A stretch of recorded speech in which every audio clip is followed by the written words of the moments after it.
Bismillahirrahmanirrahim. Assalamu alaikum. I hope you all are fine and staying safe and happy. I am your history teacher, Ms. Farheen, and I welcome you all to your history class. My dear students, as you know that we are on unit number 2, in which we are discussing about the reform movements in India. So my dear students, basically after the fall of the Mughal Empire or British colonize करने के बाद इस इलाके को ये reforms जो हैं यहाँ इंडिया में इंट्रोड्यूस करवाए गए बाय वेरियस लीडर्स। सो इसी को हमने डिस्कस करना है और इनमें सरे फहरिस्त आते हैं सर सैयद अहमद खान। सो आज के स्टूडेंट लर्निंग आउटकम अगर हम देखें तो you will be able to explain the social political and educational contributions of sir Syed Ahmad Khan in the political awakening of the Muslims of the subcontinent. So अगर हम sir Syed Ahmad Khan का introduction करें तो he was born on 17 October 1817 in Delhi and sir Syed came from a family with significant standing during the Mughal reign. So इनकी पहचान जो है वो मुगल एरा में भी काफी ज्यादा थी. And he disturbed the poor condition of the Muslims, dedicated himself to their progress, and he believed that the Muslims needed to work with the British to progress in life and acted as a bridge builder.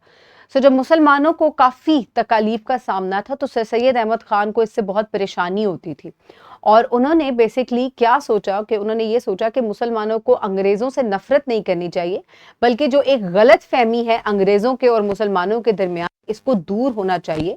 और क्योंकि obviously colonise तो हम हो चुके थे, सो उनको अपनी तालीम के ऊपर और ये जो एक गैप है इसको दूर करना चाहिए। तो sir Syed Ahmad Khan was one of the leaders जिन्होंने इस गैप को एक तरह से एक ब्रिज का काम किया between the English and the local Muslims. So my dear students, सबसे पहले आ जाते हैं जो एजुकेशनल रिफॉर्म्स थे। सो एजुकेशनल रिफॉर्म्स जो थे in 1859 Sir Syed established a madrasa in Muradabad where both the religious and scientific knowledge were taught to the Muslims and Hindus. Subjects like Urdu, Persian, Arabic and English were included. He believed that education was the key to improving Muslim circumstances.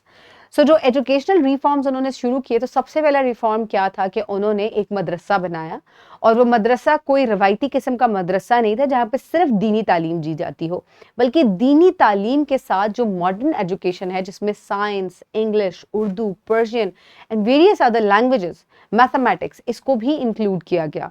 और वो ये समझते थे और उन्होंने इस चीज़ के अंदर भी कोई जो है वो दो राय नहीं थी कि इधर सिर्फ मुसलमान पढ़ेंगे, इस मदरसे में हिंदू भी पढ़ सकते थे।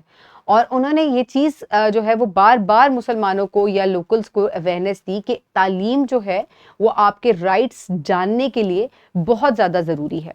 इसके बाद आ जाती है two nation theory. So he was the first person जिसने इंट्रोड्यूस करवाया था concept of two nation theory, जिसमें क्या चीज़ उन्होंने बताई कि मुसलमान और हिंदू जो हैं these are two separate states. यहाँ मैं आपको एक चीज़ बड़ी इंपॉर्टेंट बताती चलूँ कि स्टार्ट में सर सैयद अहमद खान मुसलमानों और हिंदुओं के दोनों के हकूक़ के लिए बात करते थे, लेकिन आहिस्ता आहिस्ता उनको आगे चल के पता चला कि नहीं, ये दोनों जो हैं ये यकसर अलग हैं और ये इकट्ठे नहीं रह सकते, इनको भी अलहदा होना चाहिए। So he was the first person to talk about the two nation theory. उसके बाद आ जाती है सोशल कंट्रीब्यूशन। सोशली इन्होंने किस तरीके से कंट्रीब्यूट किया? He work to bridge the gap between the Muslims and the British and he wrote the loyal Mohammedan of India in 1860 encouraging the cooperation and understanding, and he also delivered the lectures to address the misunderstanding between the Muslims and the Christians, fostering a sense of brotherhood. इन्होंने ये बात भी समझाई कि मुसलमानों और अंग्रेज़ों के दरमियान जो जंग आज़ादी के बाद से 1857 की जंग आज़ादी के बाद से जो मुख्तलिफ किस्म की एक तरीके से गलत किस्म की राय कायम हुई हुई हैं, उन्होंने उनको भी दूर करने की बहुत हद तक कोशिश की और उन्होंने ये बताया कि बेसिकली हम एक साथ भी मिलके चल सकते हैं और मुसलमान जो हैं वो आपके कोई दुश्मन नहीं है।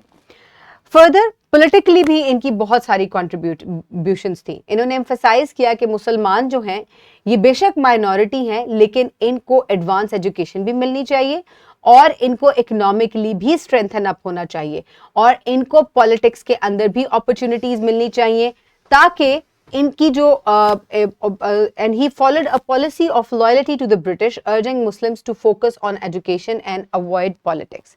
सो इन्होंने ये भी कहा कि आपको पॉलिटिकल रोल तो प्ले करना है, लेकिन इसी के साथ साथ आपको मॉडर्न एजुकेशन भी हासिल करनी है और ये भी उन्होंने इस गैप को जो है वो कवर अप किया कि मुसलमान जो है कोई पॉलिटिक्स जो है वो अंग्रेज़ों के खिलाफ नहीं कर रहे, बल्कि अपने राइट्स के लिए आवाज़ उठाने के लिए कर रहे हैं।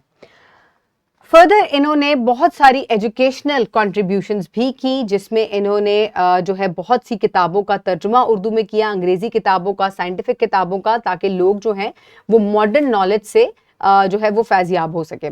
Further he founded the Aligarh University, जो कि एक बहुत अहम चीज़ थी।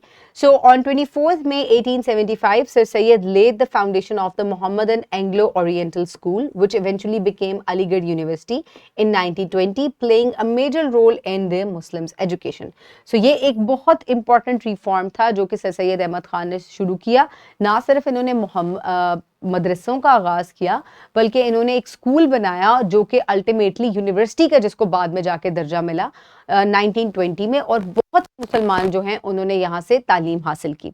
उसके बाद हम इनकी अगर लेगेसी देखें, जिसको आगे जाकर बहुत से जो लीडर्स हैं, कायद आज़म, इलामा Iqbal, sir Syed Maulana Mohammad Ali Johar and so on, उन्होंने इनकी ही लेगेसी को फॉलो किया और टू नेशन थ्योरी को समझते हुए पाकिस्तान जो है वो बन पाया था।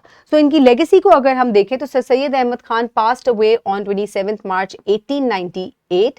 His contributions to education, politics and social reforms continue to inspire progress and advancement to the Muslim community. So बहुत से मुस्लिम कम्युनिटी से आगे चल के जो है लीडर्स जो आए, उन्होंने इन्हीं की फुटस्टेप्स को फॉलो किया और मुसलमानों की एजुकेशन के ऊपर, उनके पॉलिटिकल राइट्स को जो है कहा कि ये स्ट्रेंथन अप होने चाहिए। So my dear students, this was about the reforms that were introduced by Sir Syed Ahmad Khan. For the practice, you can download this worksheet from the description box below this video, or you can get it in print from by your teacher. Pause the video and quickly finish the worksheet. I hope everybody has finished the worksheet. For your homework, you will complete skill 2.3, 2.4 and 2.5. This is with the topic, and you will complete it. So my dear students, I hope you have understood the reforms that were introduced by Sir Syed Ahmad Khan, ताकि मुसलमानों को उनके rights के बारे में पता चल सके। I hope you have enjoyed it. Stay safe. Thank you so much and Allah Hafiz.